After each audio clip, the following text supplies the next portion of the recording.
Good evening, I'm Adrian Gobriel. It's being called a premeditated mass murder, the worst ever in London, Ontario's history. It was about 8:40 p.m. last night when it's alleged a black pickup truck was driving southbound here on Hyde Park Road and South Carriage. Now you can see that the black pickup truck actually mounted the curb. You can see the black skid marks here from the tires. Now as the truck continued to drive here on the sidewalk and along the grass, the truck struck 5 family members. You can also see a sign down at the end here of the grass, which is completely bent and flattened before the vehicle went back on the road and continued to speed away. 4 family members have tragically been killed. One, a 9-year-old boy, is in hospital. And I spoke with one witness who saw the truck fly right by her just moments before the horrific crash.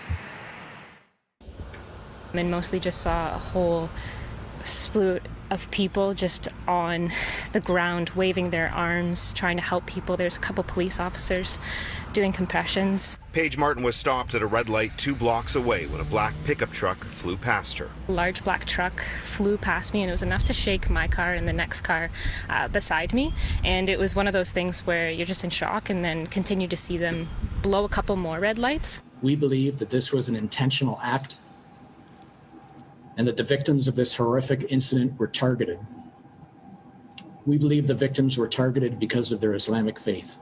20-year-old London resident Nathaniel Veltman has been charged with 4 counts of first-degree murder and 1 count of attempted murder. Police believe the reported attack was planned and premeditated. The victims include a 75-year-old and a 44-year-old woman, along with a 46-year-old man and a 15-year-old teenage girl. A 9-year-old boy is the lone survivor. He's currently in hospital, listed in serious condition. The stage in the investigation, that's our belief, is that it was an intentional act. The suspect continued to drive after the incident for about 10 minutes and was arrested here at London's Cherry Hill Mall. That's about 6 kilometers from the horrifying scene. Eyewitnesses say that he was wearing some sort of body armor as police took him into custody. He was wearing a vest that appeared to be like body armor.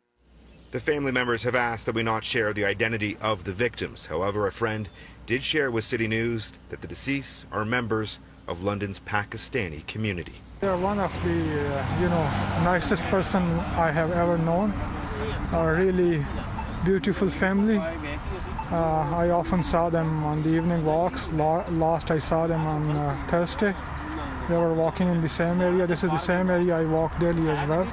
And usually we come across paths with each other and exchange greetings. For so many, this unthinkable loss is just sinking in for this community. Knowing that, there's a kid, multiple kids, it's awful. This family's just out for a walk.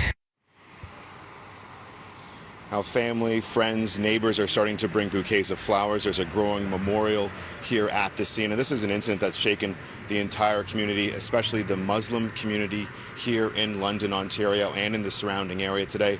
London's mayor calling it an act of mass murder rooted in unspeakable hatred.